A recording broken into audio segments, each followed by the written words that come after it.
গভীর জঙ্গলে বাস করত বুদ্ধিমান শিয়াল।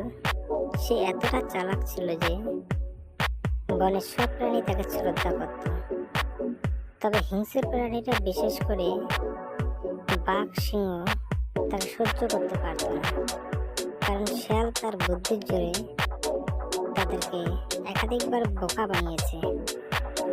একদিন বনের রাজা সিংহ তার পরামর্শদাতা বাঘের সাথে কথা বলছিল। সিংহ বলছে, শিয়ালকে কোনোভাবেই ধরা যাচ্ছে না, এবার একটা এমন ফাঁদ ফেলতে হবে যেখান থেকে সে বের হতে পারবে না। বাঘ বলছে, ঠিক আছে মহারাজ, আমাদের এমন কিছু করতে হবে যাতে ওর বুদ্ধি কোনো কাজে না লাগে। বাঘ এবং সিংহ দুজনে মিলে পরিকল্পনা করলো শিয়ালকে চিরতরে বনের বাইরে তাড়িয়ে দেওয়ার।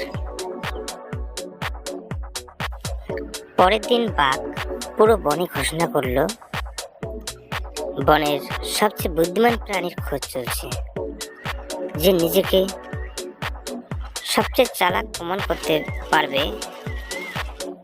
তাকে পুরস্কার হিসেবে একদিনের জন্য বনের রাজা হবে। শিয়াল এটা শুনে ভাবলো, এটা নিশ্চয়ই একটা ফাঁদ হবে, তবে আমি বুদ্ধি খাটাই, তাহলে আমি জিতব। অনেক প্রাণী প্রতিযোগিতায় অংশ নিল, কিন্তু সবাই ব্যর্থ হলো। অবশেষে শিয়ালের পালা এলো। সিংহ শিয়ালের চতুরতা পরীক্ষা করার জন্য শিয়ালকে বলল, এই নদীর ওপারে একটা পরিত্যক্ত গুহা আছে, সেখানে একটি মূল্যবান গুপ্তধন লুকানো আছে। যদি তুমি সত্যি বুদ্ধিমান হও তবে সেটি নিয়ে এসো। শিয়াল বুঝতে পারল গুহাটাই ফাঁদ হতে পারে। শিয়াল ভাবল, আমি যদি সরাসরি গুহায় যাই তাহলে ফেঁসে যাব, বরং ওদেরকেই ফাঁদে ফেলতে হবে। শিয়াল কিছুক্ষণ ভাবার পর চিৎকার করে বলল, ও না, ওখানে তো দানব থাকে। বাঘ অবাক হয়ে বলল, দানব? সেটা আবার কি? শিয়াল বলছে, আমি শুনেছি ওই গুহায় এক বিশাল দৈত্য থাকে, যে শক্তিশালী প্রাণীদের ধরে খেয়ে ফেলে। আমি তো ছোট প্রাণী, কিন্তু তোমরা এত বড় এবং শক্তিশালী, তোমরা চাইলেই প্রথমে দেখে আসতে পারো। সিংহ আর বাঘ নিজেদের শক্তি দেখাতে গুহার ভেতর ঢুকলো, কিন্তু তারা জানতো না শিয়াল ইতিমধ্যেই গুহার প্রবেশপথে লুকানো এক বিশাল পাথর লক্ষ্য করেছে। যেই না সিংহ ও বাঘ ভেতরে প্রবেশ করলো, শিয়াল বাইরে থেকে সেই পাথর ঠেলে গুহায় প্রবেশ পথ বন্ধ করে দিল। সিংহ ও বাঘ চিৎকার করতে লাগলো। সিংহ বলছে, ওরে শিয়াল, এটা কি করলে? বাঘ বলছে, আমাদের বের করো। শিয়াল মুচকি হেসে বলল, তোমরাই তো বলেছিলে বুদ্ধির পরীক্ষা দিবে, এবার দেখো কে বেশি বুদ্ধিমান।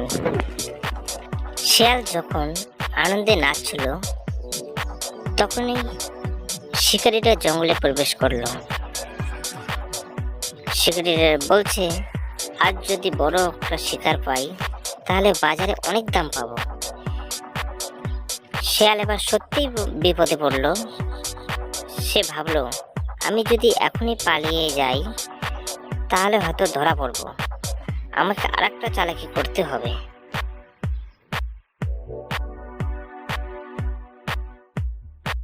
শিয়াল শিকারীদের কাছে গিয়ে ফিসফিস করে বলল, তোমরা যদি সত্যিই বড় শিকার চাও তাহলে ওই গুহার ভিতরে এক সিংহ আর এক বিশাল বাঘ বন্দী আছে। শিকারীরা খুশি হয়ে গেল। শিকারীরা দ্রুত গুহার সামনে গিয়ে পাথর সরালো। সেই মুহূর্তে সিংহ ও বাঘ গুহা থেকে বেরিয়ে শিকারীদের উপর ঝাঁপিয়ে পড়ল। শিকারীরা ভয়ে পালাতে শুরু করলো। সিংহ ও বাঘ যখন শিকারীদের তাড়াতে ব্যস্ত, শিয়াল তখন বনের বাকি প্রাণীদের বলল, ওই দেখো, আমি তোমাদের জন্য শিকারীদের তাড়িয়ে দিলাম। এবার থেকে তোমরা কাকে নেতা হিসেবে চাইবে? বনের সকল প্রাণী শিয়ালকেই নেতা হিসেবে মেনে নিল। সেদিন থেকে শিয়াল বনের সবচেয়ে ক্ষমতাশীল প্রাণী হয়ে উঠল, আর সিংহ ও বাঘকে সবাই ভীত প্রাণী হিসেবে দেখতে লাগলো।